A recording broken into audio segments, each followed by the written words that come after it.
Yo, Capital Xtra, what's happening? Myself, Robert Bruce, here for Homegrown. Saturdays 4 till 7 p.m. You know I'm here, you know my voice and whatnot. And I am joined by the lovely Raye. Make some noise. I laughed before you introduced me. What am I doing? No, you're fine, you're fine. How are you? I'm very well, thank you. How are you? Are you enjoying the sun?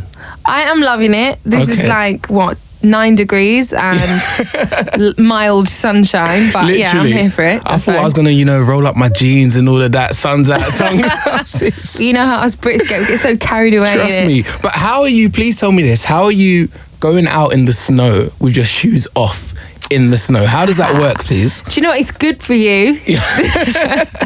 It's good for you. You know, like some people have ice baths and that. Yeah. But like, I was in a warm house and I just ran outside for like 15 minutes and your feet go so cold, but it's fun. I really don't know how you've done that. Yeah, I don't think I'll be trying it out anytime soon.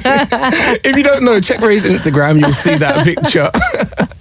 Goodness. Anyway, what am I saying? So the first time I actually saw you play, right, was back in Leeds when you did the Jess Glynn tour. How long ago was that? That was a while back. I'm trying to think when that was. I mean, I'm 20 now. I feel like I was 17. Maybe. It was November 2 years ago, I think. Okay. Yeah. So he was about 18 at that time. Yeah. And I remember, because I was up in you know how you have the floor and then you have the balcony or whatnot. And I remember you just having so much energy. And I remember thinking the stage is so big. How is she going to do this? And you literally had the audience captivated. Oh, that was fun. It was really so sick. fun. What was you saying at that time? What was life for you saying at that time? I think it was just at the beginning of my artist project. I was kind of, still developing, writing songs, kind of discovering who I wanted to be, but by that point, being on stage was definitely something that was really comfortable and for me, and I loved. And actually the Jess Glynn tour kind of had to force me to you have, like you said, all this stage, you have to use it. You can't just stand in the middle like a donut. So I ran across it like a bigger donut, and it was brilliant. It was so fun and I loved it. Yeah. So that was all across the UK, right? Yeah, it was a UK tour. Yeah. Okay, it was sick. amazing. And how do you, when you're on those sorts of tours, how much interaction do you get with Jess? How much do you learn from the way they do stuff, or is it simply you go around the country, you do your set, and that's it? No, Jess, we have a mutual friend, Jin, who writes a lot of songs with Jess, and Jin wrote You Don't Know Me with me, that I did with Jax, and she's an incredible songwriter. And so she came to a lot of the shows, so we all hung out together. Nice. And then after my set, I would go and watch Jess's set. I think I caught it twice. Okay, cool. But you get so tired. Yeah, how is touring? Yeah, talk to me about that. And it sounds silly because you're only on stage for half an hour, 45 minutes, but it's the process of you're nervous 4 hours before the show, when you've got something a bit nerve-wracking to do, and it just sits on you all day and you're a bit da-da-da-da-da, and then you go do the show and then you finish, you're okay, good, but wait, I have another one tomorrow. You know what I mean? Adrenaline must be pumping. Yeah, it's I love it. I love live shows and I love that whole experience. Yeah. No, that's sick. So coming up for you live next, you've got a show coming up? Yes, soon.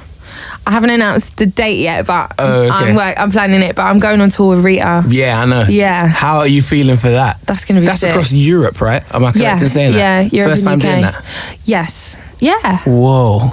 Actually, that might be my first time ever playing in Europe. I've never... Yeah. How are you feeling for that? You must be nervous a little bit.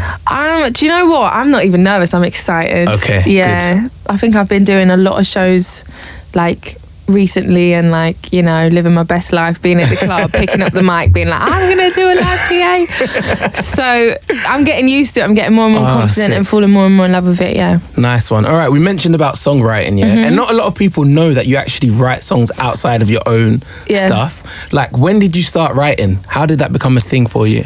I've been writing. I've been writing before I was doing any of this stuff. Wow. I started writing I'd do after school Friday, Saturday, Sunday. I met my manager way back when, and he'd put me in sessions. I literally just had no social life. I would just go to sessions all the time, writing, because I love it, you know. And over time, I kind of had my inspirations like Charlie XCX, who's a good friend of mine. She's artist in her own right, but she also writes for other artists. Emily Sande does the same thing, and it kind of really inspired me to want to do the same thing. And my first cut was when I was 17, and it was the Blonde All Cried Out song, which was number 3. Mad. Yeah, so that was my first one. But before that, I had to write like so many songs that nobody cared. You know what I mean? Yeah. You have to like proper graft. Really graft it. Yeah. So with those sessions, right, how much is that you just writing at home, or you're getting put in with other artists? How does it come about, like the songwriting session stuff? Half of them now through me. It's just like, if I like someone, I'll be like, yo, we should get in, we should do something, or you know what I mean? Yeah. And then my manager just being like, there's a sick person who you should work with. Yeah, it's pretty organic. No, that is so cool. Like, it's just so interesting because we never get to see that side of stuff. And you get to write stuff that's not necessarily what you put out yourself. 'Cause 100%. Did you write some of that track, the SG Lewis one, Youth? I did yours. I'm actually singing it. Okay. But it's my vocal pitch down. No way. Yeah, so that's me singing. Yeah, no one knows that's one of my favourites from when it came out. It was one of my favourite songs. Yeah. Lit. Yeah. That's you me. learn something new every day. That's so crazy. Well, I want to talk to you about the music. We're going to get into that a little bit first, yeah. But let's say I want you to imagine we're stepping forward in time. Career's done. You've smashed absolutely everything, right? What time of life is this? When you're writing your autobiography, what title is this chapter of your life? What, as in like when I've achieved everything that I want to? So you're going back, you're reviewing your whole career, you're writing your autobiography. What is the title of this chapter in your life? It's a tricky one, isn't it? This is a very deep question. I would like the title to be Success. Okay. And how you get there. But you just don't know. Life just has its ways, right? But I don't know. I'm just gonna keep knocking down doors and just keep persisting and working hard until hopefully I can get to that point in my life where I'm looking back and I just want to most of all be proud of everything I've done. I don't want to like have any regrets, you know. You got to leave it all out there, right? Yeah. 100%. It's funny because I had Hardy on the show, right? And he came on and he's like, he's just finished uni, he's doing music. Mad. He was wearing glasses and he was like, this is all part of finding myself, the process. Well, wearing glasses indoors? Oh, tell me he's not one of them. So I thought it was proper cool, like, shake my we head. see the final product, but like, how far are you on that journey, do you think? What, to finding myself? Yeah, or even as an artist. I think the thing is, I started trying to be an artist, I say, at like 15, 16, and I'm 20 now, and I've got a lot longer to go. But the person I was 4 years ago and the person I am today and the person I will be in 4 or 5 years' time, it's just, I'm growing, I'm changing, I'm evolving, I'm learning. And I'm always around a lot of adults. Okay. Well, I'm an adult now, but you know what I mean? But like, as in, you know, I'm maturing, I'm growing up, and I'm learning a lot, and I'm getting better at my craft. Yeah.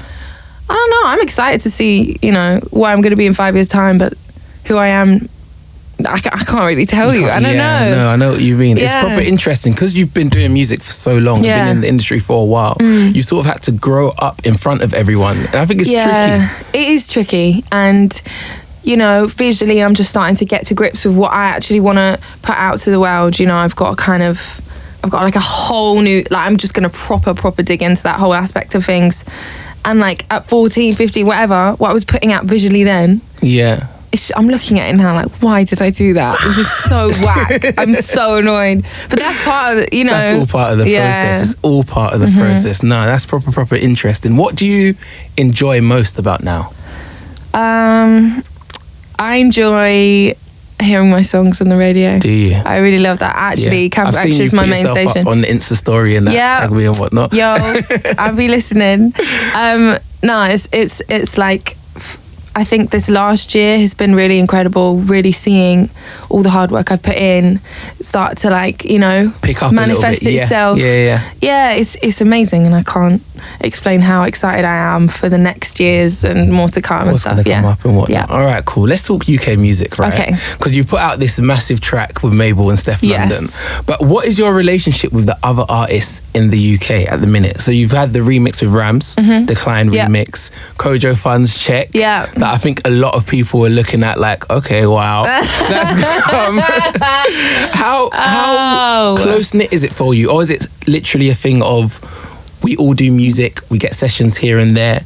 Who are like do you have people, or is it that sort of session thing? Yeah, it kind of is like those guys you mentioned, like Kojo's my G, like Notes I love. Like, I mean, it's so small. Everyone knows everyone, right? You know what I mean? Stormzy's been my guy from early.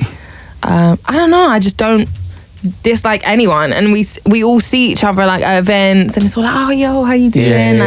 Everybody's sick, and I've actually got a project coming out really soon, and it's kind of a collaborations project with loads of people that I love. Who's on it? Lots of homegrown vibes, but I'm gonna leave it. Yeah, I think I'm really excited. I've been working really hard. So okay, cool. Yeah, being like, okay, meet me at the studio for 6 o'clock. Okay, yeah, cool. I'm sitting there, 9:30 p.m. Hey, as it goes, you're on your way. 2 a.m. like crickets in the background. It's dark. I've hustled. Let me tell you this. All right, I've hustled to get everybody to come to the studio. But it's gonna be worth it. I hope. Okay, sick. What about producers?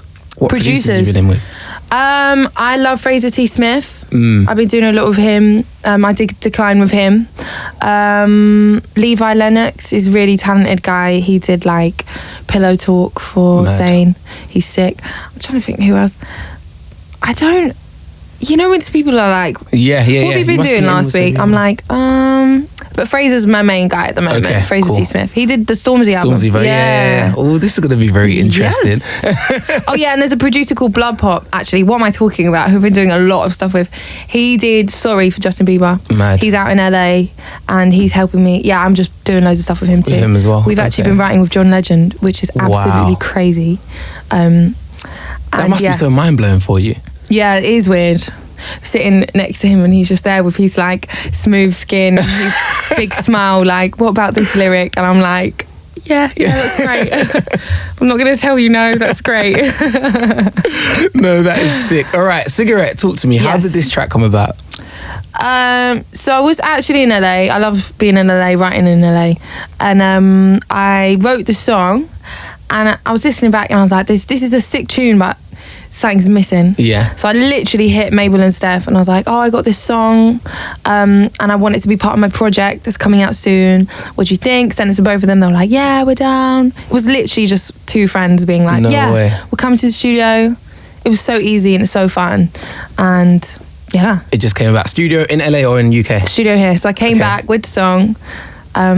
Literally emptied verse 2 in middle 8 and Mabel took verse 2, Steph took middle 8. We all like vibes in it together. It was like really funny. It was sick. All right then, sick. So you said you got a project coming this year. Yes. You've got a show. You're doing the Rita tour. Yes. What else can we expect? Festivals. Okay, yeah, festivals. Doing that, so I'll be announcing those and hopefully building to my own mini little tour at the end of the year. It'll be very exciting.